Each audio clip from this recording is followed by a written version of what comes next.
Et nous allons continuer notre série estivale. Matthieu 18, verset 15. Alors là, Jésus il donne un enseignement qui n'est pas facile. Matthieu, chapitre 18, verset 15. Ah, moi, j'aime entendre le son des pages qui commencent à être tournées.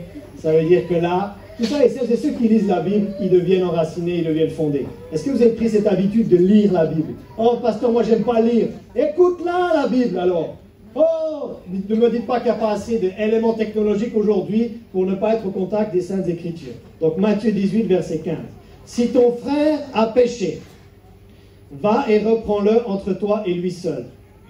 S'il t'écoute, tu as gagné ton frère. 16. Mais s'il ne t'écoute pas, prends avec toi une ou deux personnes afin que toute l'affaire se règle sur la déclaration de 2 ou de 3 témoins. 17. S'il refuse de les écouter, dis-le à l'Église. Et s'il refuse aussi d'écouter l'Église, qu'il soit pour toi comme un païen et un publicain. 18. Je vous le dis en vérité, tout ce que vous lirez sur la terre sera lié dans le ciel, et tout ce que vous délirez sur la terre sera délié dans le ciel. 19.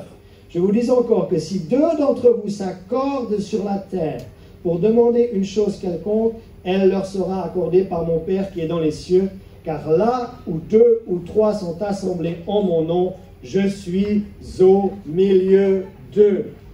C'est déjà notre 3e épisode de notre série estivale qui s'appelle comment? Réconcilier pour réconcilier. Donc nous avons été réconciliés avec Dieu en Christ Jésus, raison pour laquelle maintenant Dieu s'attend à ce que nous exercions aussi le ministère de la réconciliation envers d'autres personnes. Et si vous voulez un verset clé pour toute cette série qui va terminer dimanche prochain, ce serait 2 Corinthiens chapitre 5 verset 18. 2 Corinthiens chapitre 5 verset 18. Et tout cela vient de Dieu. Qui croit que la réconciliation vient de Dieu? Ou la division vient de Dieu? Ou la dispute vient de Dieu? Les discordes viennent de Dieu? Non, la réconciliation. Et tout cela, 2 Corinthiens 5, 18, vient de Dieu qui nous a réconciliés avec lui par Christ. On ne peut pas être réconcilié avec Dieu sans Christ. Il nous faut être en Christ. C'est seulement par Christ, pas par Bouddha, pas par Mahomet, pas par Zarathustra. Non, par Christ, seulement par Christ que l'on peut être réconcilié avec Dieu et qui nous a donné, à celles et ceux qui sont réconciliés avec Dieu, il nous a donné quoi? Le ministère de la réconciliation.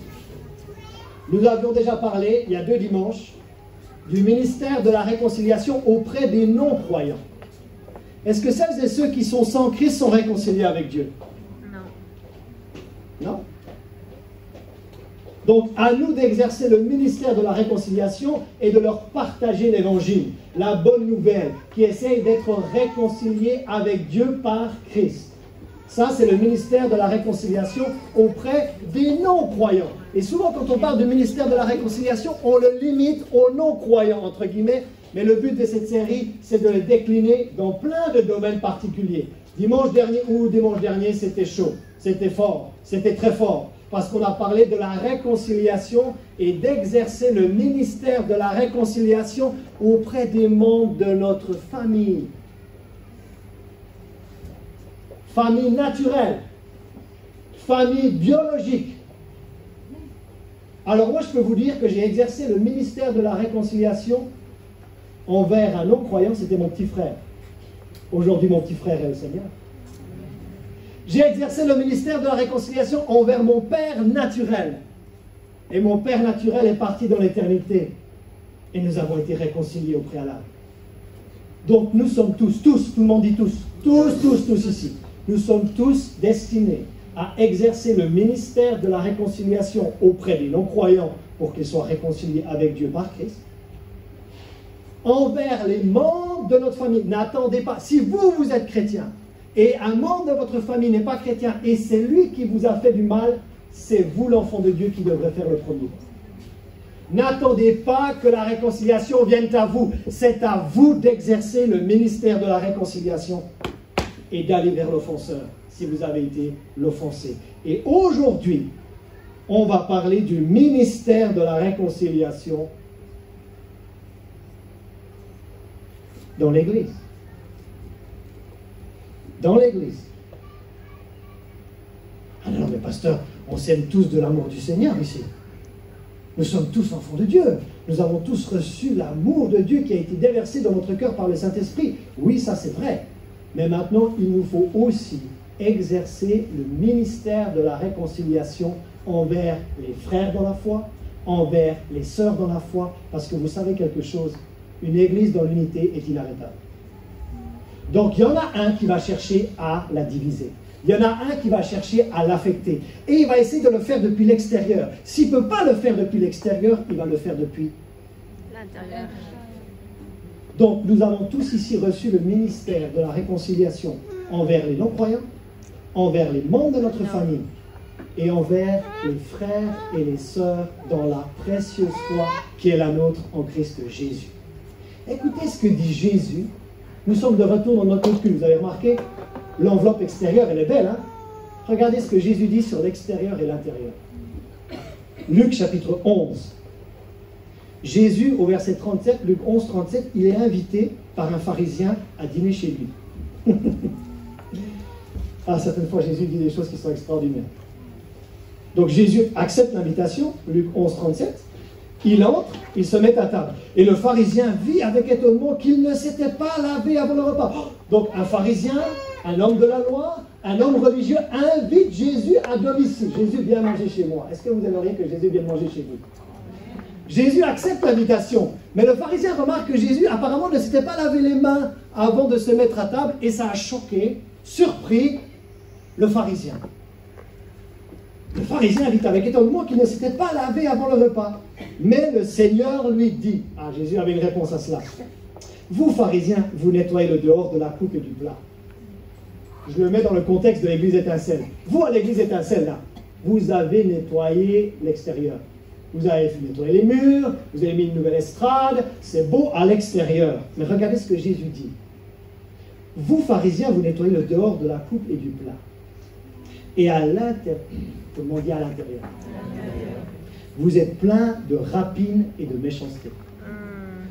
Qu'est-ce que ça serait dommage d'avoir un beau lieu de culte à l'extérieur et plein de rapines et de méchanceté.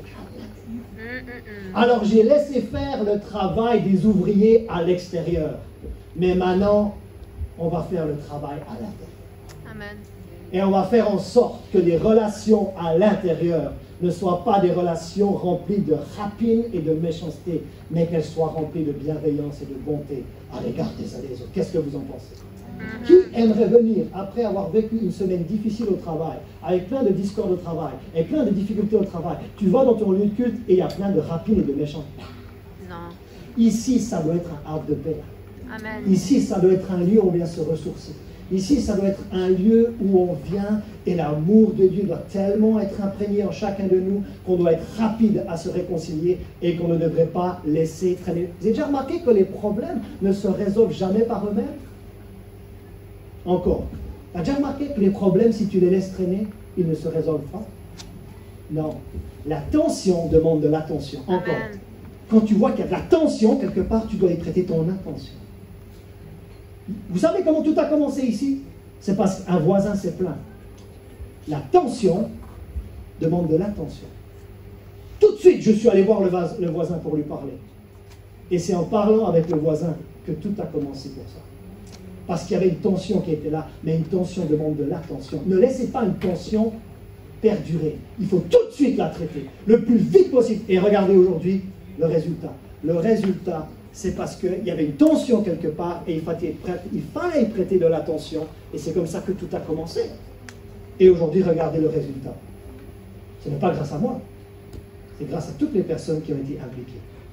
Et dans le texte qu'on a lu en Matthieu 18, la première partie, Jésus parle. Alors ça, les chrétiens, ils ne sont pas très à l'aise avec ça. Il parle dans la première partie du texte qu'on a lu en Matthieu 18. Il parle, écoutez, de la confrontation et de la résolution des conflits. Alors les chrétiens, c'est pas là où ils excellent. Hein? Le chrétien, il fait ça quand il a un problème. Il fait ce que j'appelle l'anguille. Il tourne, il contourne, il contourne. Non, tu vas direct. Tu vas direct parler à la personne à qui tu dois parler. Arrête de faire l'anguille. Et évite d'en parler à toute l'assemblée. Non, tu vas parler à la personne en question direct. Donc dans la première partie du texte que nous avons lu, Jésus parle de la confrontation et de la résolution des conflits. Si Jésus a estimé nécessaire d'enseigner sur ce sujet, c'est qu'à mon avis, ses disciples ne sont pas les meilleurs sur ce sujet. Vrai ou pas? La deuxième partie, il parle de la force spirituelle qui existe quand deux ou trois qui ont la même précieuse foi en lui se mettent d'accord et à quel point c'est puissant. Donc ça veut dire qu'il y en a un qui se plaît à diviser les églises parce que là où deux ou trois sont assemblés en son nom, il y a une puissance spirituelle extraordinaire. Amen. Donc si l'ennemi de notre âme ne peut pas nous attaquer de l'extérieur, il va essayer de nous attaquer de l'intérieur. Qui a la responsabilité que ça se passe bien à l'intérieur? Est-ce qu'il n'y a que moi qui ai la responsabilité que ça se passe bien à l'intérieur? Non! Tous les chrétiens ont reçu le ministère de la réconciliation. Tous les chrétiens ont la responsabilité de préserver l'unité de la famille. Vrai. Absolument vrai. Dans le texte que nous avons lu au début, Jésus ne parle pas de la confrontation et de la résolution des conflits envers les non-croyants. Il ne parle pas de la confrontation et de la résolution des conflits dans la famille. Il parle de la confrontation et de la résolution des conflits dans son église. Extraordinaire. Ça veut dire que ça peut arriver dans l'église. Ouais. Vrai ou pas? Ouais. Si vous êtes jeune chrétien, vous n'avez pas encore vécu. Mais si vous avez 20 ans de conversion comme moi, vous allez voir que ça va arriver tôt ou tard. Ce n'est pas une mauvaise prophétie, c'est juste la réalité d'être humain, d'être un être humain. Là où il y a plusieurs humains qui se rencontrent, tôt ou tard, il va y avoir de la confrontation et des conflits. Vous ne me croyez pas? Pourquoi on mange 20 ans de télé-réalité? S'il vous plaît, les jeunes adultes, il vous faut proscrire tout de suite ces programmes de votre vie. Parce que là où tu mets 2-3 personnes dans un lieu fermé, au bout d'un moment, il va y avoir des histoires.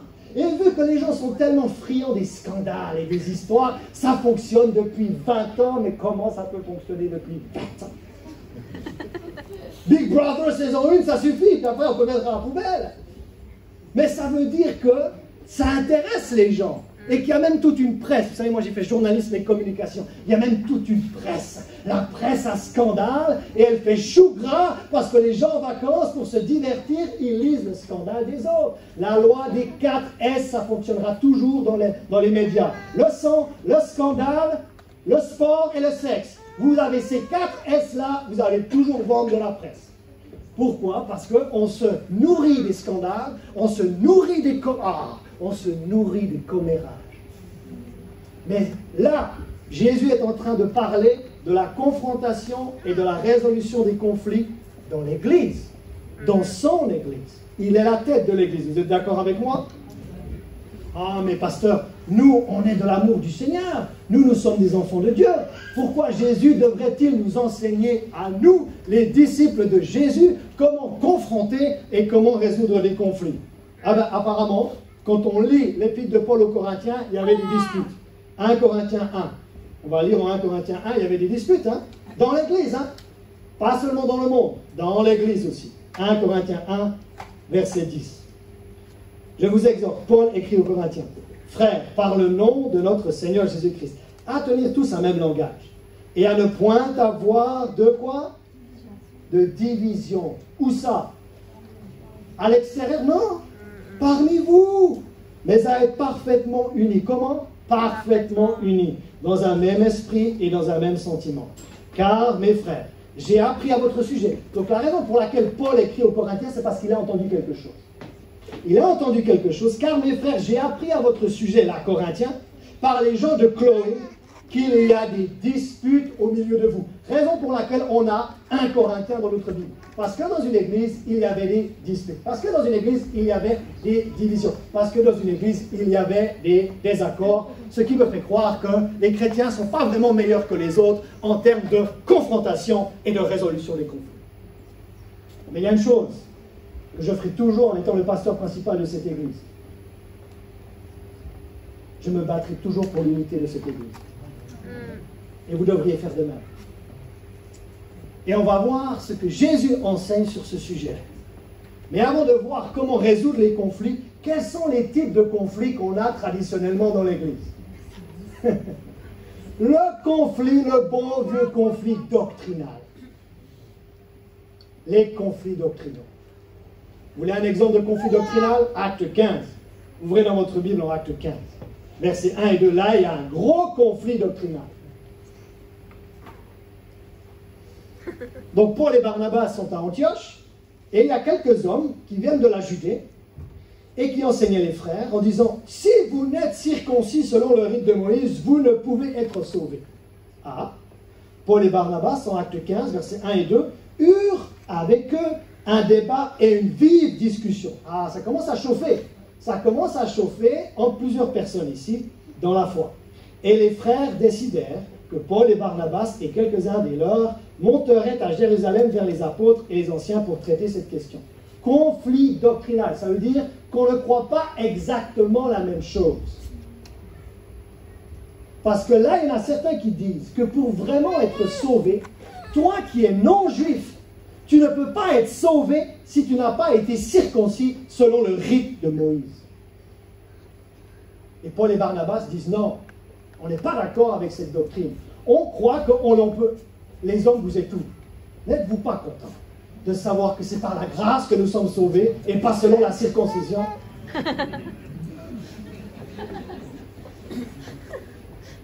Mais ils ont su le résoudre, ce conflit. Il y a eu ce conflit-là. Qu'est-ce qu'ils ont fait quand il y a eu ce conflit? Ça, c'était dans une ville qui s'appelait Antioche. Barnabas et Saul, qu'est-ce qu'ils ont fait? Ils sont allés jusqu'à Jérusalem. Ils sont allés vers les anciens. Ils sont allés vers les apôtres. Et l'apôtre Jacques va trancher la question. Il va dire, non, ils ne sont pas obligés d'être circoncis. On croit qu'ils sont sauvés par la grâce et pas selon le rite mosaïque. Waouh! Mais il fallait un apôtre Jacques. Il fallait quelqu'un capable de trancher sur la question. Mais depuis des siècles et des siècles et des siècles et des siècles, les chrétiens se crêpent le chignon sur des conflits doctrinaux. Là, en France, on en connaît un rayon. Hein. Entre les catholiques et les protestants, c'est quoi le problème? C'est un conflit doctrinal. Et vous avez remarqué que chaque fois qu'une vérité est restaurée par l'Esprit de Dieu dans l'Église, l'Église établie persécute l'Église émergente qui croit en la vérité qui vient d'être restaurée. Donc, il y en a certains qui ont critiqué et persécuté ceux qui ont cru en le salut seul par la foi. C'est par grâce que vous êtes sauvés, par le moyen de la foi. C'est pas en payant des indulgences. Mais certains, en France, ils sont allés jusqu'en Afrique du Sud. Parce que sinon, s'ils continuaient à croire ça, ils allaient mourir. C'est les Huguenots français qui ont cru à la réforme. Mais l'Église établie a commencé à persécuter celles et ceux qui ont cru en cette restauration de cette vérité. Et après, ça a continué. Après, il y a le réveil de Pentecôte qui est arrivé. Début du XXe siècle à peu près, il y en a certains qui ont dit « Hey, l'expérience de la Pentecôte qu'ils ont vécue en Actes chapitre 2, vous savez quoi? On peut encore la vivre aujourd'hui. » Oh, l'Église établie n'a pas aimé ça. Elle a détesté ça. Et les pentecôtistes, ça fait plus d'un siècle qu'ils sont vraiment persécutés, mais après, ils n'ont pas fait mieux. Parce que quand il y a eu le réveil charismatique, les pentecôtistes ont persécuté les charismatiques. Ah, l'histoire de l'Église. L'histoire de l'Église. L'histoire de l'Église. Donc, ça, c'est un premier conflit qui apparaît souvent entre les chrétiens, c'est un conflit doctrinal. Et quand je fais les cérémonies de mariage, une des premières questions qu'on me pose, « Ah, monsieur le pasteur, quelle est la différence entre vous et les catholiques ?» Et moi, je leur dis, écoutez, laissez vos différences de côté, j'aimerais vous dire ce qui nous rassemble. Au lieu de se focaliser sur les points de divergence, j'aimerais vous parler des points de convergence. On croit en le même Seigneur. On croit que le même sang a coulé. Et là, tu rassembles. Là, tu rassembles. On n'a pas besoin de gens qui divisent. On a besoin de gens qui rassemblent. Et je peux vous dire que sur chacune de vos vies, il y a une grâce. Je peux vous dire que sur chaque église locale, il y a une grâce. Mais je peux vous dire que sur chaque nation, il y a une grâce. Et la grâce qu'il y a sur ma nation, la nation helvétique, c'est une grâce de rassembler. Je vous ai dit, hein, je suis aussi français. Hein, mais s'il y a une grâce sur toutes les grandes organisations internationales, elles ont leur siège en confédération helvétique. Parce qu'il y a une grâce. Il y a même une grâce sur des continents. L'Asie, c'est la prière. L'Afrique, c'est l'évangélisation. L'Amérique, c'est la générosité. L'Europe, c'est l'enseignement. Il y a des grâces sur des personnes individuelles, sur des églises locales, sur des nations et sur des continents. Waouh! Et au lieu de nous voir en compétition, on devrait mettre nos grâces ensemble. Donc ça, c'est le premier type de conflit que l'on peut avoir entre chrétiens. Un deuxième type de conflit, alors là, dès qu'il y a plusieurs êtres humains dans un même lieu, vous allez avoir ce type de conflit. Après le conflit doctrinal, le conflit interpersonnel, c'est-à-dire entre deux personnes. Et on a même le cas entre deux apôtres, toujours en Acte 15, versets 39 et 40, on a Paul et Barnabas qui ont un gros conflit. Très gros conflit. Acte 15, 39 nous dit « Ce dissentiment fut assez vif pour être cause qu'ils se séparèrent l'un de l'autre. Et Barnabas, prenant Marc avec lui, s'embarqua pour l'île de Chypre. Paul fit choix des Silas et partit recommandé par les frères à la grâce du Seigneur. » Vous savez quoi? Il y a même deux apôtres dans le Nouveau Testament et dans le livre des Actes qui ont été pas d'accord. Et ils ont fait chemin à part. Comme quoi ça peut même arriver au niveau apostolique. Donc, il ne faut pas qu'on croit qu'on se croit meilleur que les autres, nous chrétiens. On va voir comment appliquer ce que Jésus enseigne. Et Jacques, l'apôtre Jacques, qui a su trancher quand il y a eu le conflit doctrinal à Jérusalem, qui croit qu'il a quelque chose à dire sur la confrontation et la résolution des conflits, l'apôtre Jacques? Voilà ce qu'il nous dit sur les conflits. D'où proviennent les conflits et les querelles entre vous? N'est-ce pas des désirs égoïstes qui combattent sans cesse en vous? Parce que derrière un conflit, il y a une ambition. Derrière un conflit, il y a un désir. Et Jacques nous dit qu'il est bien souvent égoïste. Oui. Donc, quand tu as un problème ou un différend avec quelqu'un, essaye d'aller plus en profondeur. Ça touche quel désir? Ça coule, ça touche dans la vie de la personne à qui tu es en confrontation et dans ta vie à toi. Ça touche quoi en toi? Pourquoi ça te met hors de toi? Ça touche quelque chose qui est plus profond que le conflit. Ça touche un désir qui n'est peut-être pas assouvi. Ça touche peut-être une envie qui n'est pas assouvie. Jacques nous dit d'où proviennent les conflits et les querelles entre vous. N'est-ce pas des désirs égoïstes? Maintenant, comment les résoudre? Parce que là, je vous ai parlé d'un conflit doctrinal entre chrétiens. Je vous ai parlé d'un conflit interpersonnel entre chrétiens. Maintenant, ma question, c'est comment les résoudre? Parce qu'on sait les provoquer. Alors là, il n'y a pas besoin d'être très spirituel pour provoquer les conflits, vrai ou pas? Il suffit d'être humain. Mais la maturité spirituelle ne veut pas dire que tu n'auras plus jamais de conflit. Mais ça veut dire que tu es capable de les résoudre. Parce que certaines fois, tu ne sais même pas que tu as offensé quelqu'un. Raison pour laquelle il revient à l'offenser d'aller voir l'offenseur. Parce que l'offenseur peut-être ne sait même pas qu'il a offensé l'offensé. Donc c'est à l'offensé d'aller voir l'offenseur. Et c'est ce que Jésus dit. Comment on résout un conflit maintenant? Ça, vous pouvez l'appliquer dans l'église, vous pouvez l'appliquer en famille, vous pouvez l'appliquer au travail, vous pouvez l'appliquer partout. Matthieu 18, 15, je reviens sur le texte qu'on a lu au début. Comment résoudre un conflit selon l'enseignement de Jésus? Ne me dites pas que ce n'est pas pour vous. Tout le monde dit c'est pour moi. Ouais, c'est pour moi. C'est pour moi aussi. Matthieu 18, 15. Si ton frère a péché, donc ça veut dire que si ton frère a commis une faute contre toi, ou si ta sœur a commis une faute contre toi, va et reprends-le. Attention, la clé elle est là. Entre toi et lui seul. Tout le monde dit entre toi et lui seul. S'il t'écoute, tu as gagné ton frère. Vous avez remarqué ce que c'est la clé ici? Dans la pratique, c'est l'offensé qui doit directement et rapidement aller vers l'offenseur et, s'il vous plaît, en privé. Pas sur TikTok, pas sur Snapchat, pas sur les réseaux sociaux. Oh, tu sais pas ce que lui m'a fait là, et je me fais un petit selfie. Tu vas tout de suite voir la personne, tu n'utilises pas les réseaux sociaux, tu n'utilises pas Insta, tu n'utilises pas TikTok, tu vas et tu agis en personne responsable et tu vas directement voir la personne, rapidement voir la personne et en privé s'il vous plaît. Ça c'est l'enseignement de Jésus. Hein. Arrête de liguer tes amis. Quand une personne mature va directement voir la personne qui l'a offensé. Non seulement directement, rapidement et en privé sans en parler au préalable à toute l'Église. Du coup, il y a toute l'Église qui est au courant, mais la personne qui a offensé ne l'est. Ah, tu n'es pas au courant que lui a offensé là. Non, moi j'ai offensé cette personne. Mais étant donné que l'offensé n'est jamais venu parler à l'offenseur, l'offensé a parlé de son offense à toute l'église, sauf à l'offenseur. Et voilà comment on tue l'unité d'une église. Alors c'est bien beau à l'extérieur, mais moi j'aimerais que ça vienne bon à l'intérieur. Et j'aimerais qu'on sache comment confronter et résoudre des conflits en tant que personne mature et responsable. Et à l'époque on disait vacciner, mais aujourd'hui peu importe si vous êtes vacciné ou pas. Vous avez déjà remarqué que plus on attend, plus la situation se complique?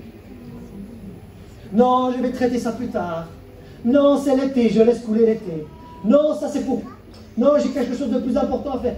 Plus on attend quand il y a conflit, plus ça devient pire. Ça ne va jamais s'améliorer avec le temps. Ça va toujours s'empirer avec le temps, raison pour laquelle plus j'attends, plus la situation se complique. Et en général, je l'ai dit tout à l'heure, les problèmes ne se résolvent jamais par eux-mêmes. Donc il va falloir faire quelque chose pour que le problème soit résolu. On parle d'exercer le ministère de la réconciliation là. Ou avec d'autres dans la foi. Il y a certaines personnes qui nous visitent, qui sont là d'une autre église, doivent se dire, oh purée, la situation n'est pas facile ici. Mieux vaut prévenir que guérir. Mieux vaut prévenir que guérir. Je vous donne une définition des commérages. Vous savez ce que c'est, les commérages? Parler des problèmes d'autrui avec des personnes qui ne font ni partie du problème, ni partie de la solution. Et ça, Dieu a traité les murmures avec autant de férocité que l'idolâtrie. La nuée s'est retirée quand il y avait trop de murmures dans le bois. Un murmure ou un commérage, c'est quoi? C'est quand tu parles de quelqu'un avec des personnes qui ne font ni partie du problème, ni partie de la solution. Donc si tu as un problème avec Bibi là, prenons l'exemple, si tu as un problème avec moi, tu viens me voir moi, tu ne vas pas voir quelqu'un d'autre, tu viens là. Et si j'ai un problème avec quelqu'un, je vais te voir toi, je ne vais pas en parler. Alors c'est dimanche matin, j'ai un problème avec frère intel. Hein? Ça tue l'unité, ça. Il n'y a rien de pire. Un commérage, c'est quand tu parles de quelqu'un à une personne qui ne fait ni partie du problème, ni partie de la solution.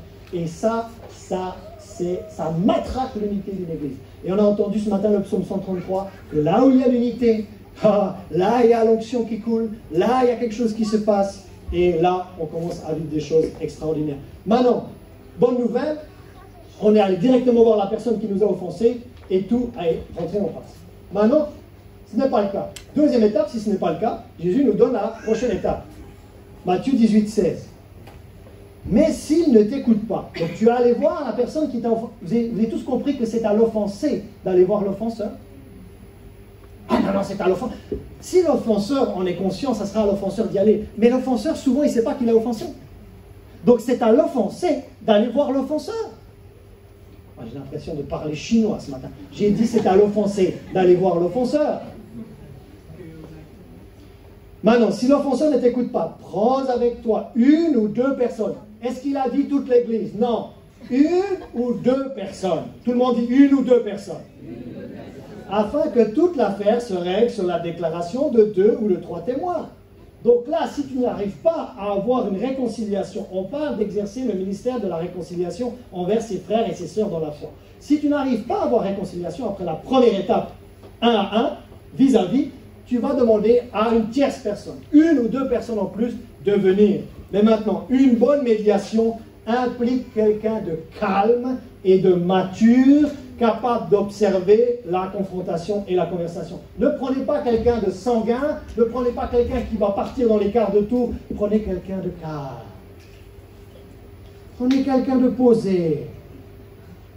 Quand vous... J'ai déjà offensé quelqu'un, donc j'ai déjà été dans la position de l'offensé. J'ai déjà été de l'offenseur. J'ai été dans toutes les situations. Des fois, j'ai offensé quelqu'un, donc j'étais l'offenseur. D'autres fois, on m'a offensé, donc j'ai été l'offensé. Mais ça m'est déjà arrivé à un très haut niveau de leadership d'être le médiateur entre des pasteurs. Parce qu'ils n'arrivaient plus à se parler. Et j'ai dû faire la médiation. Donc, vous ne prenez pas parti quand on fait la médiation. Vu que tous les chrétiens sont appelés au ministère de la réconciliation, certaines fois tu seras l'offensé, d'autres fois tu seras l'offenseur, mais d'autres fois tu seras le médiateur. C'est-à-dire que deux personnes n'arrivent pas à se réconcilier, et il va falloir faire appel à une tierce personne, et là il faut faire preuve de beaucoup de calme, beaucoup de maturité pour pouvoir exercer la médiation et la réconciliation entre deux personnes. Maintenant, une bonne médiation, c'est quelqu'un de calme et de posé. Maintenant, une mauvaise médiation, c'est que si j'ai un différend avec quelqu'un, je vais appeler tous mes copains et on va tous se liguer. Non, pour l'instant, tu laisses tes amis de côté. Ça, c'est pas une bonne médiation. D'appeler tous ceux qui sont déjà de ton côté, parce que quand vous faites la médiation, l'idée, c'est pas de prendre parti pris, c'est d'écouter ce qui se passe. Donc, ne prends pas tous ceux qui sont déjà avec toi. Non. Et imaginez un instant, il n'y a toujours pas résolution des conflits. Et Jésus nous dit, Matthieu 18, 17, s'il refuse de les écouter, ce n'est pas mon enseignement, hein, c'est l'enseignement de Jésus, vous êtes prêts? Ça m'est arrivé une fois. Dis-le à l'église. Et s'il refuse aussi d'écouter l'église, qu'il soit pour toi comme un païen et un publicain. Attention, ici quand Jésus parle de le dire à l'église, ça ne veut pas dire de prendre le micro dimanche matin et de parler à toute l'église. Ça veut dire de parler à celles et ceux qui sont au courant du problème et non pas à toute l'assemblée. Ça m'est arrivé une fois de devoir dire à quelqu'un de quitter ici. Une fois. Une fois. Et ça, c'est la dernière chose que je viens de faire. La dernière. Parce qu'ici, c'est un endroit d'accueil. C'est un endroit où chacun devrait se sentir à l'aise. Mais Jésus dit, si à la première étape, il n'y a pas résolution, si à la deuxième étape, il n'y a pas résolution, au bout d'un moment, tu dois prendre des mesures. Pour le bien de l'ensemble de l'Église, pour le bien de l'ensemble du troupeau. Et même Paul va dans la même direction. Vous êtes prêts? Paul dit, à Tite, qui était un pasteur sur l'île de Crète, si quelqu'un, Tite 3 dit, si quelqu'un cause des divisions, écoutez ceci, tu l'as averti une fois, tu l'as averti deux fois, mais au bout d'un moment, tu dois écarter la personne. Je vous rassure, il n'y a personne ici qui est dans ce cas de figure. Mais c'est juste que on voit les trois étapes que Jésus présente lorsqu'il s'agit de la confrontation et de la résolution des conflits. Et comme je l'ai dit tout à l'heure, les chrétiens préfèrent éviter qu'affronter. Vrai ou pas?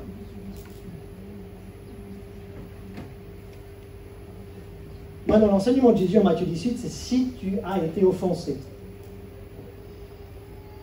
Et si tu as été l'offenseur maintenant, l'offensé va voir l'offenseur, parce que peut-être l'offenseur ne sait pas qu'il a offensé. Mais si tu sais que tu as offensé quelqu'un, là Jésus a quelque chose à dire. Vous êtes prêts? Matthieu 5, 23, 24. Si tu sais que tu as offensé quelqu'un, qu'est-ce que tu fais? Matthieu 5, 23. Si donc tu présentes ton offrande à l'autel, et que là tu te souviennes que ton frère a quelque chose contre toi, laisse là ton offrande devant l'autel et va d'abord te réconcilier avec ton frère. Puis viens présenter ton offrande. Waouh! C'est pas la meilleure façon d'avoir des fonds dans une église, hein? Il est en train de dire, avant d'apporter ton offrande, si tu sais que tu as offensé quelqu'un, là, tu es l'offenseur qui est conscient de son offense. Tu ne devrais pas donner ton offrande. Dixit Jésus-Christ, tête de l'Église. Oh, mais pasteur, on a beaucoup de travaux, on a dépassé le budget. Pourquoi tu dis ça? Parce qu'une Église en bonne santé aura toujours des finances. Je suis bien plus intéressé par la santé spirituelle et relationnelle de l'Église que par la santé financière de l'Église. Parce que la santé relationnelle et spirituelle de l'Église fera avancer les fonds toujours. Mais si on met les fonds avant l'unité, on part dans le mur.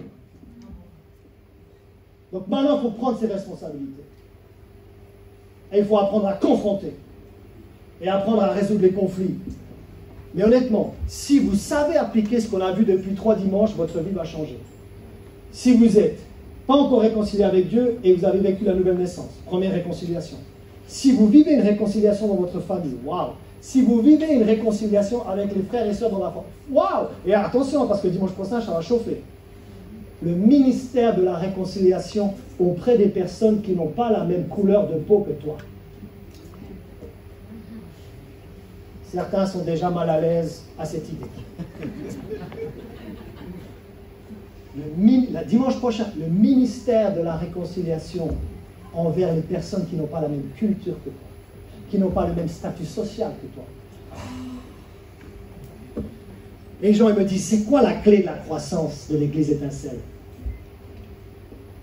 C'est que cette église a trouvé la grâce qui est la sienne. Une église pour toutes les nations et une église pour toutes les générations. Mais certaines fois, ta culture va rentrer en clash avec une autre culture. Vous savez, moi je suis européen, suisse, on aime planifier. Je peux vous dire qu'en Afrique, j'apprends la patience. Et les Africains me disent, toi Philippe, en Suisse, tu as les montres, nous on a le temps. C'est une autre façon de voir les choses. Moi j'aimerais caler bientôt, j'ai un voyage à Cali, j'étais là, bon, quand c'est qu'on va les caler?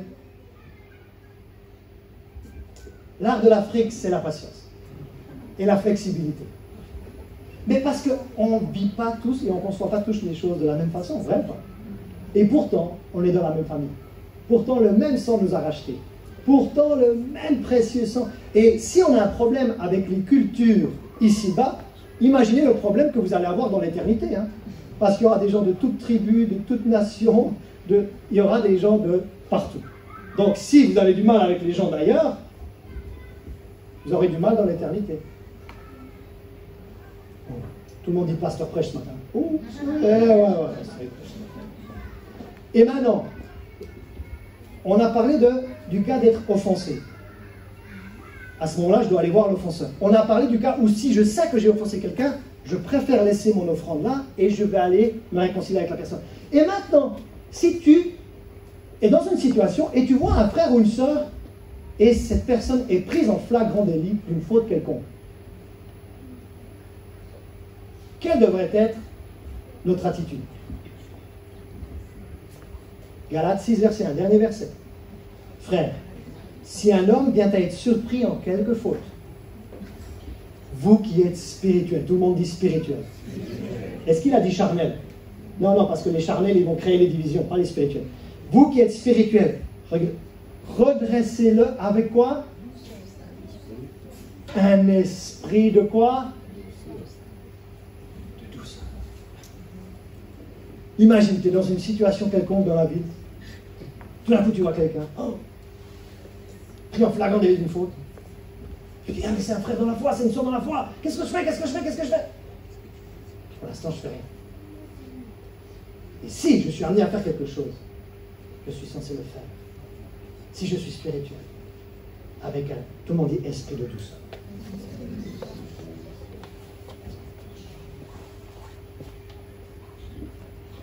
Ah ben je ne savais pas que dans la Bible, il y avait autant de choses sur la confrontation et la résolution du conflit. Je ne savais pas que dans la Bible, il y avait autant de choses sur la gestion des gens difficiles. Est-ce que vous avez déjà remarqué que les gens peuvent être, certaines fois, une source de difficulté, une source de bonheur, mais ça va faire des difficultés. Et il nous faut apprendre, en tant qu'enfants de Dieu, à apprécier les bons moments, mais à oser résoudre les moindres. Je vous ai dit, moi j'ai été dans beaucoup de cas de figure. En tant qu'offensé, en tant qu'offenseur, en tant que médiateur. J'ai vécu le ministère de la réconciliation auprès des non-croyants. J'ai vécu le ministère de la réconciliation auprès des membres de ma famille. J'ai vécu le ministère de la réconciliation, je vous ai dit, il a fallu que je sois le médiateur, même des pasteurs certaines fois. Et peut-être que dimanche prochain, je vais vous partager un autre témoignage. Quand j'ai été martelé à coups de marteau, nez cassé en train de couler du sang, à la ville du Cap en Afrique du Sud. Peut-être je vais vous montrer la photo pour vous parler de la réconciliation envers les autres peuples.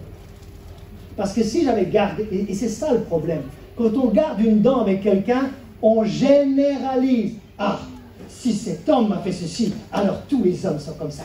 Si cette femme m'a fait ceci, alors toutes les femmes sont comme ça. Alors si cet homme m'a fait ceci, alors toutes les personnes de ce continent sont comme cet homme. Si j'avais agi ainsi en disant, si cet homme m'a fait ceci, alors tous les hommes de ce continent sont les...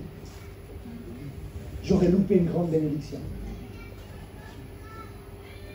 Il nous faut apprendre aussi à exercer le ministère de la réconciliation envers les personnes qui nous ont fait du mal et qui n'ont pas forcément la même culture que nous. Et ne mettez pas tout le monde dans le même panier, s'il vous plaît. Peut-être vous avez vécu un échec dans un mariage, mais ça ne veut pas dire que tous les hommes sont comme cet homme-là. Peut-être que votre femme vous a fait faux bond, elle a commis adultère. Ça ne veut pas dire que toutes les femmes sont... Est-ce qu'on me fait comprendre ce matin? Vous êtes vraiment lent à la réaction. Hein? Non, vous êtes vraiment lent à la réaction. Moi, je vous prêche quelque chose de béton et vous êtes là. Je vous parle de la vie de tous les jours et de la vie des chrétiens. C'est pas parce qu'on est chrétien qu'on n'aura plus de difficultés, qu'on n'aura plus de divisions, qu'on n'aura plus de disputes, qu'on n'aura plus de choses. Et vous dites, ouais, purée, il y a vraiment du boulot. Oui, il y a du travail. Il y a du travail. Si tu as été offensé, tu sais quoi faire maintenant. Si tu as été offenseur, tu sais quoi faire maintenant. Si tu es témoin d'une situation difficile, tu sais quoi faire. Si tu es appelé en tant que médiateur, tu sais quoi faire. La messe est dite ce matin. Merci, bon dimanche. Non, mais on ne peut pas finir sans prendre la Sainte-Seine. Et si vraiment on appliquait ce qu'on a entendu, vous ne devriez pas l'apprendre si vous avez un différend avec elle.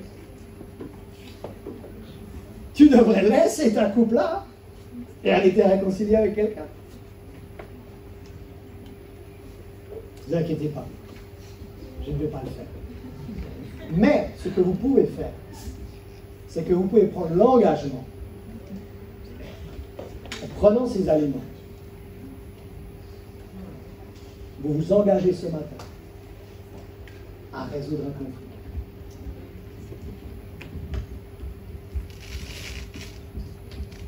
Je peux vous dire que je préfère 1000 fois une vie sans dispute qu'une vie avec dispute. Qu'est-ce que vous en pensez? C'est pour ça que pour moi c'est impossible, mais absolument impossible de regarder de la télé-réalité. Parce que moi je cherche à vivre une vie sans dispute. Et eux ils vivent pour des disputes. Et ils sont payés pour... Non. Les jeunes adultes, vous êtes en train de me lâcher là. Les 18-30 ans là. Les 18-30 ans, vous êtes sérieusement en train de me lâcher.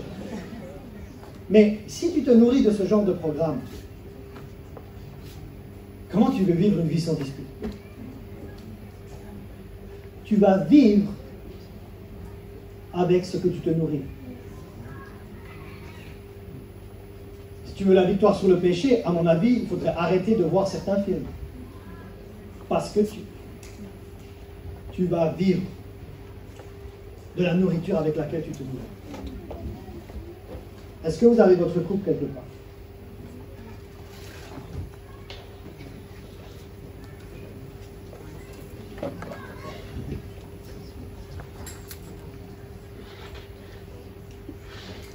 Et vous savez comment ça fonctionne d'un point de vue pratique? Si vous n'avez pas de couple, veuillez le dire à l'accueil.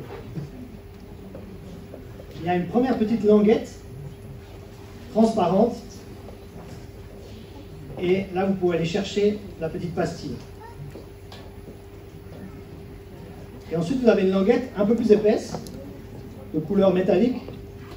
Ça vous permet d'accéder au liquide. Alors surtout pas en mettre sur le nouveau parquet. Hein. Celui qui en met sur le nouveau... Je vais me réconcilier avec lui. Donc. Mais je vois deux choses. Quand Jésus institue la scène, je vois deux choses. Cette sainte scène-là, le liquide rouge représente le sang qui a coulé sur le bois, n'est-ce pas? Et aujourd'hui, ce n'est pas du pain, c'est comme une petite pastille, et ça représente le corps de Christ qui a été brisé. Et pourquoi Jésus institue ceci? Pour plusieurs raisons. Premièrement, pour faites ceci en mémoire de moi. Est-ce que vous avez déjà vu le mémorial du 14 juillet 2016 sur la promenade des Anglais?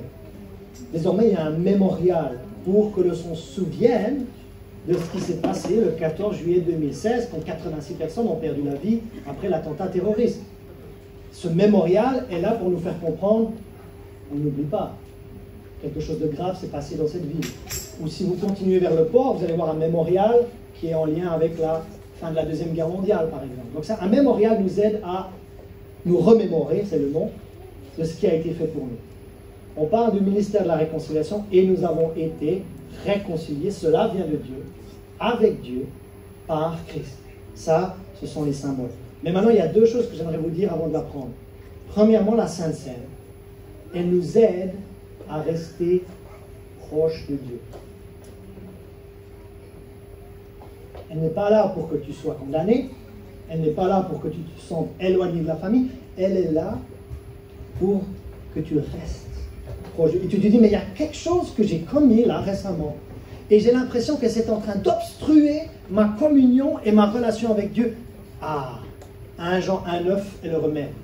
Si nous confessons nos péchés, il est fidèle et juste pour nous purifier et nous pardonner de combien d'iniquités? De toute iniquité. Si je suis conscient d'avoir fait quelque chose contraire à ce que Dieu prescrit, c'est le moment de se mettre en règle avec Dieu. Ça ne veut pas dire que tu as perdu ta position d'enfant de Dieu. Si par exemple je fais du mal à ma femme, je lui ai dit quelque chose qui n'était pas bien, est-ce que ça veut dire que je ne suis plus marié avec elle? Non, le mariage est toujours là, mais la communion est entravée. Alors un petit conseil pour les couples, il n'y aura jamais quelque chose d'intéressant sous la couette s'il y a une obstruction quelque part. D'abord, avant la réconciliation physique, il y a toujours la réconciliation émotionnelle qui doit avoir. Et quand tu pêches, une fois que tu es enfant de Dieu, ça ne veut pas dire que tu perds ton salut. Ça veut dire que la communion avec Dieu doit être restaurée. Ta position reste la même, tu restes enfant de Dieu. Alors ça, c'est basé sur ce que lui, il a fait. Mais ta communion, peut-être, est entravée. Donc ça, la Sainte Seine est là pour nous aider à rester proche de Dieu et à mettre certaines choses en règle si c'est le cas. Et là, le mot-clé, ça serait intimité. Est-ce qu'on peut dire ce mot ensemble? Intimité. Mais la Sainte Seine, elle a aussi été donnée, en plus de mon intimité personnelle avec Dieu, elle a aussi été donnée pour mon ou préserver. Le deuxième mot-clé après intimité, c'est l'unité. Préserver l'unité qu'on a dans l'église que je fréquente. Est-ce que c'est l'église que vous fréquentez? Et si vous êtes visiteur de notre église, on vous encourage vivement à partager avec nous. Ce n'est pas réservé juste aux membres de l'église. Mais pour les gens qui fréquentent régulièrement cette église, nous avons tous cette responsabilité d'exercer le ministère de la réconciliation. Et si j'ai un différend avec quelqu'un et que le Saint-Esprit me le montre, si vous voulez vraiment être biblique, vous pouvez laisser votre Sainte Seine et aller vers la personne. Mais si vous voulez faire quelque chose de plus discret, vous pouvez dire, ce matin, je m'engage à parler à cette personne et que les choses deviennent transparentes à nouveau lorsqu'on se voit. C'est simple, hein? Si vous avez un différend avec quelqu'un, dès que vous voyez la personne, il y a un mal-être. Il y a un malaise qui est là. Donc ça, c'est s'il y a un différend avec quelqu'un. Est-ce que vous avez préparé vos aliments? Première question, ai-je quelque chose à régler avec Dieu? Ne vous inquiétez pas, on n'est pas filmé ce matin. Deuxième question, ai-je quelque chose à régler avec un frère ou une sœur qui partage la même précieuse foi que moi? Ça, c'est l'essence de la Sainte Seine. Qu'on reste intime avec Dieu et qu'on reste unis en tant que corps de Christ. Et pendant que les chrétiens méditent là, fermons tous les yeux un instant, pendant que les chrétiens méditent sur ces deux questions, les chrétiens méditaient sur ces deux questions. Ai-je quelque chose à régler avec Dieu? Vous savez que le chrétien le plus difficile à conseiller, c'est le chrétien ou la chrétienne qui est fâché avec Dieu. J'ai rarement réussi à aider quelqu'un qui est fâché avec Dieu.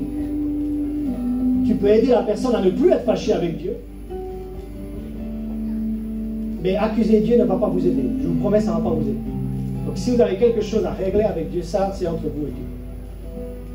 Ou alors vous avez un différend à régler avec un membre de la famille de Dieu. Et pendant que nous les chrétiens nous méditons, alors qu'il y a ce doux air musical, peut-être que vous êtes ici ce matin, mais vous n'avez pas encore la conviction d'être réconcilié avec Dieu par la médiation rendue possible par Jésus-Christ. Et vous ne savez même pas si vous pouvez participer à la Sainte Seine. Vous savez quoi? Vous pouvez être réconcilié avec Dieu maintenant. Et vous pouvez participer à la Sainte Seine pour la première fois avec nous dans un instant. Alors que je regarde l'assemblée, est-ce qu'il y a quelqu'un ici qui n'est pas encore réconcilié avec Dieu, qui n'est pas encore devenu un enfant de Dieu, qui n'a pas encore reçu le pardon de ses péchés et la vie éternelle qui va avec? Si c'est vous ce matin, alors que nous avons un moment calme, un moment de paix, un moment de réflexion, un moment de méditation, si ce matin vous voulez devenir enfant de Dieu pour la toute première fois de votre vie, vous voulez demander à Dieu de pardonner vos péchés, vous voulez croire que Jésus-Christ a été puni et flagellé à votre place sur la croix, si c'est vous, vous pouvez simplement soit vous lever, soit lever la main là où vous êtes. Et on aimerait vous accompagner dans votre tout premier pas de foi.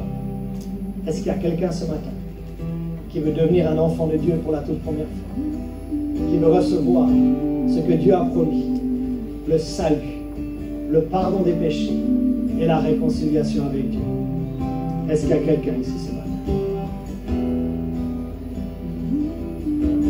Tout le monde est réconcilié avec Dieu. Alors ça, c'est déjà merveilleux. Maintenant, si vous êtes déjà réconcilié avec Dieu, avez-vous quelque chose à régler avec lui ou avec d'autres? Prenez la pastille. Père, c'est avec reconnaissance que nous commémorons cet instant qui a changé l'histoire. Le moment où la parole a été faite chair. Le moment où le divin est devenu humain et a payé notre condition. Car l'Écriture est claire, car tous ont péché et sont privés de la gloire de Dieu. Mais tu as fait en sorte que Christ Jésus reçoive l'exécution de nos fautes, reçoive la punition de nos fautes, reçoive le jugement de nos fautes à notre place, pour que nous puissions être à notre tour réconciliés avec Dieu. Mangeons ensemble.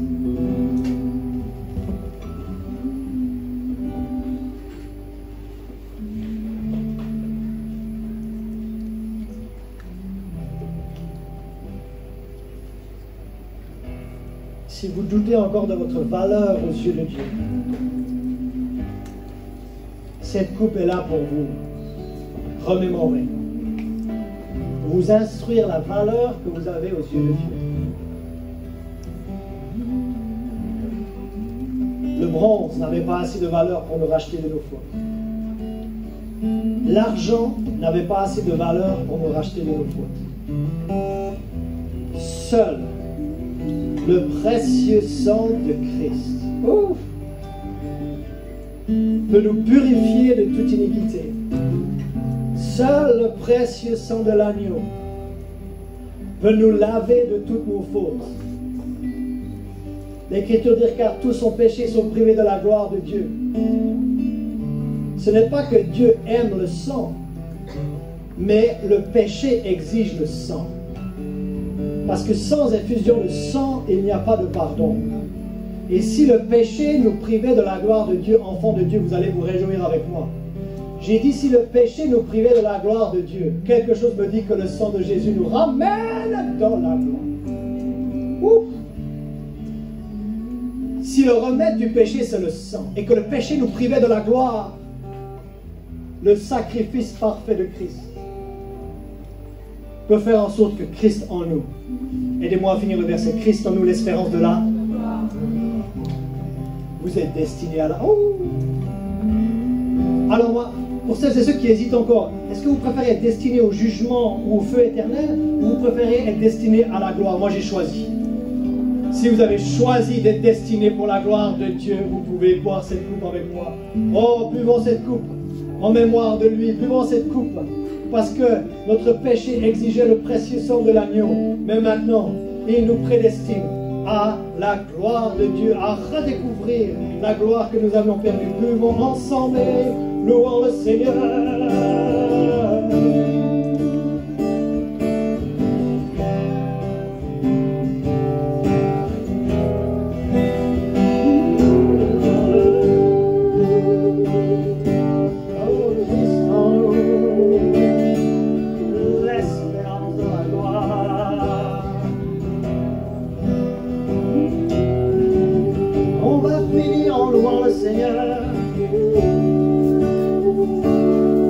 Parce qu'à chaque fois qu'il finit un temps, il l'a rempli de sa gloire.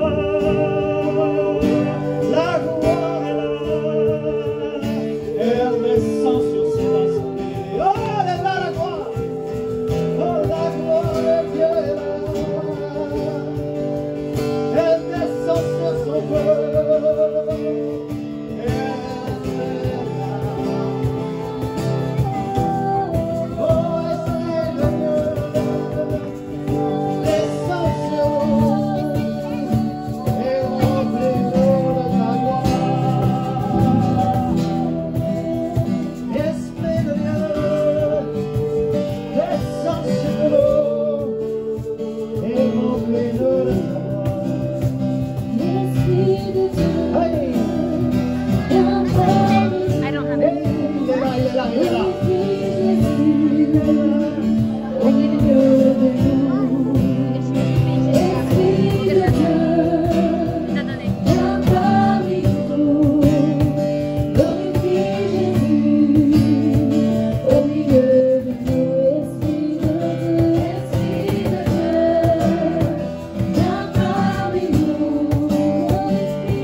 Esprit de Dieu, viens parmi nous.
manteau de ta gloire. L'esprit de tout votre cœur, Saint-Esprit. Saint-Esprit, viens déposer sur nous le manteau de ta gloire. C'est notre prière ce matin, Saint-Esprit. Saint-Esprit,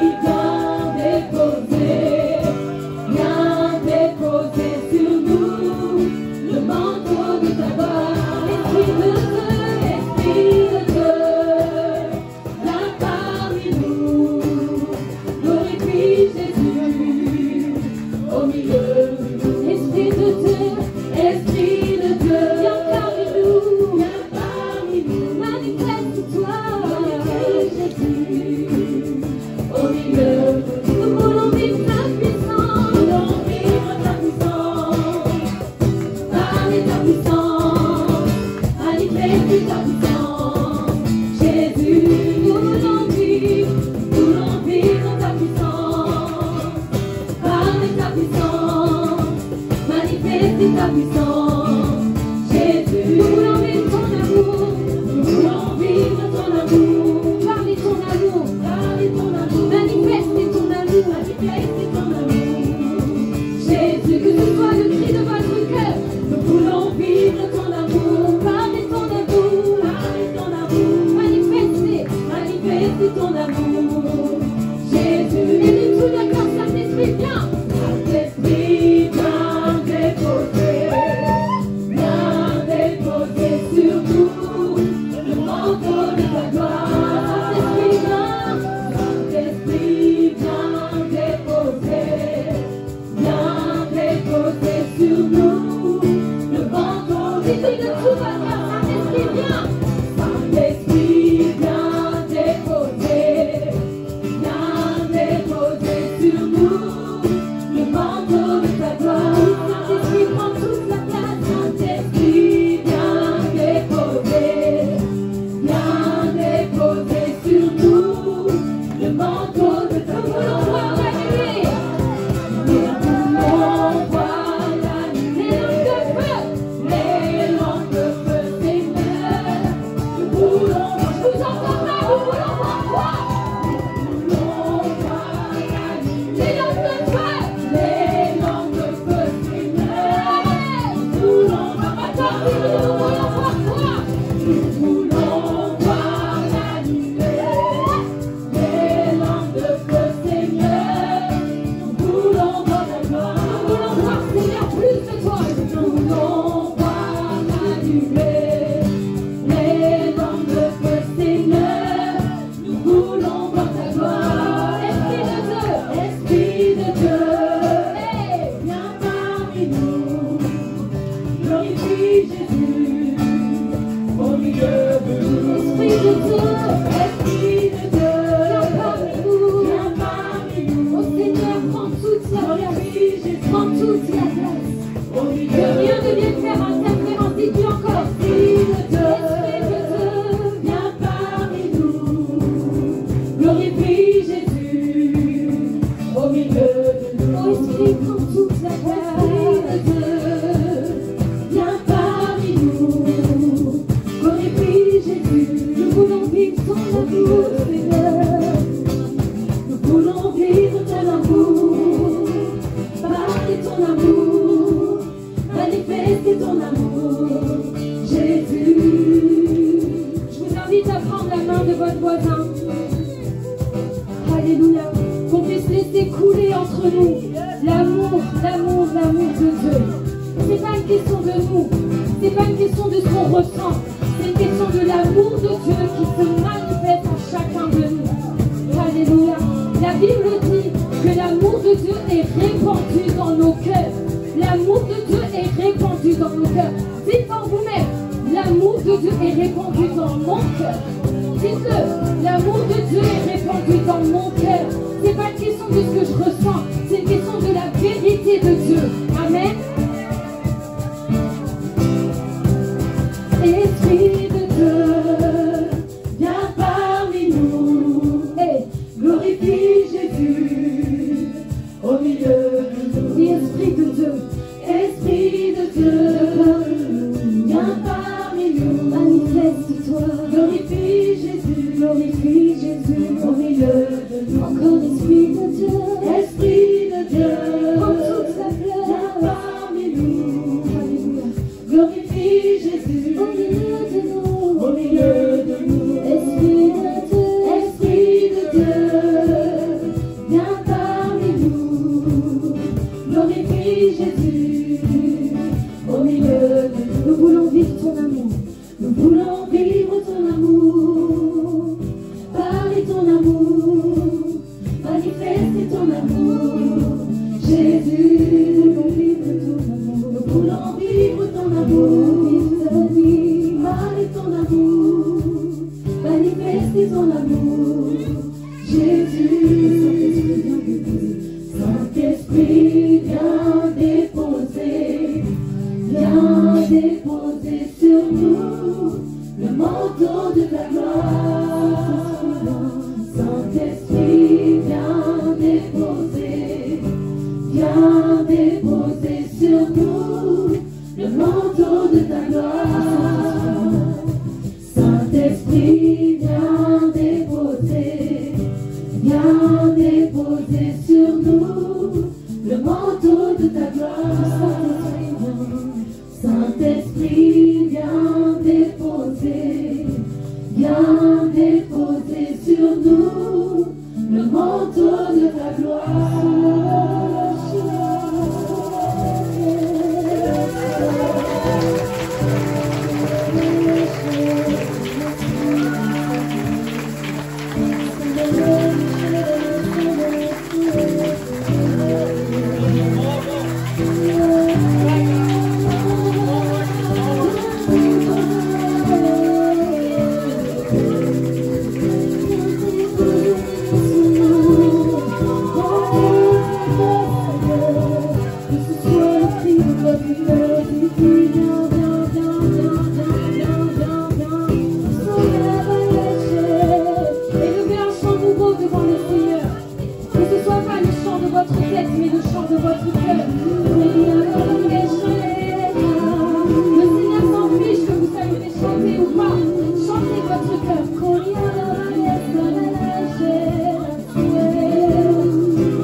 Recevez, élevez les mains au ciel.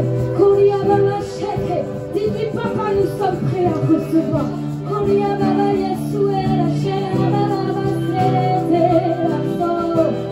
Alléluia, dans la présence de Dieu, il y a la vie. Si tu as besoin de vivre ce matin, reçois la vie Zoé maintenant au nom de Jésus. S'il y a des choses mortes en toi, maintenant je déclare la vie dans ton cœur au nom de Jésus. Envahis, envahis, envahis. Levez les mains, levez les mains. Tu as besoin de guérison maintenant. Maintenant, sois prêt à recevoir. Maintenant, c'est pour maintenant. Oui, il y a une onction de guérison. Donc si vous avez mal quelque part dans votre corps, placez la main là où vous avez mal. Oh, et recevez l'onction de guérison dans votre corps maintenant. Du sommet de la tête jusqu'à la plante de pied. Que ce soit quelque chose de physique, que ce soit quelque chose de psychosomatique, recevez votre guérison. Oh, merci Seigneur. Et les personnes qui sont autour, si vous voyez quelqu'un qui est en train de recevoir cette guérison, vous pouvez imposer la main aussi et prier. Attendez-vous à lui que lui reçoive. Recevez. Oh oui. Ce que Jésus a accompli, ce que Jésus a porté à la croix, pour que vous n'ayez pas à le porter maintenant, c'est la guérison divine. Il a donné la guérison divine pour chacun d'entre vous maintenant. Oh, Papa, Jésus.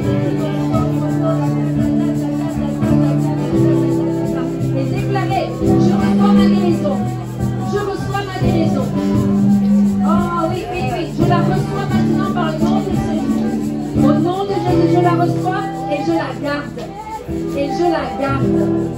Oh oui, merci Seigneur. Merci Seigneur. Maintenant, s'il y a quelque chose que vous pouvez pas faire avant, si vous avez des douleurs au dos, vous pouvez pas faire des mouvements, essayez de faire les mouvements, essayez de voir s'il y a du changement, s'il y a du progrès. Certains d'entre vous, la guérison va être immédiate, d'autres ça va être alors que vous repartez chez vous. Vous continuez de saisir la guérison, alors que vous repartez chez vous, vous allez sentir cette guérison dans votre corps. Oh oui, oui, oui. Merci Seigneur.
Terminer avec un chant, d'accord?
La maison que vous avez là où vous habitez, ne subissez pas. Vous êtes la lumière de votre immeuble. Vous êtes la lumière de votre maison. Et c'est comme si je vois que là où vous habitez, vous n'êtes pas là par hasard. Vous savez, Dieu est un Dieu de stratégie. Je vois comme une lumière tellement puissante sur votre maison. Peut-être vous pensez, vous, juste vous sortez, vous allez acheter le pain au boulanger, tout ça. Mais Dieu sait, il vous laisse cette boulangerie à côté de chez toi. Parce que tu es là. Tu es la lumière de cette boulangerie. Tu es la lumière de ton voisin. Tu es la lumière de ce facteur. Peut-être le facteur ce matin, il est venu, il a déposé le courrier. Il était abattu. Mais parce qu'il a touché ta boîte aux lettres, il reçoit l'onction de Dieu maintenant. Est-ce que vous y croyez? Vous croyez que Dieu, sa main n'est pas trop courte pour toucher? De là où vous êtes là maintenant, vous êtes à l'église en train de louer Dieu. Mais il y a quelque chose qui se passe chez vous.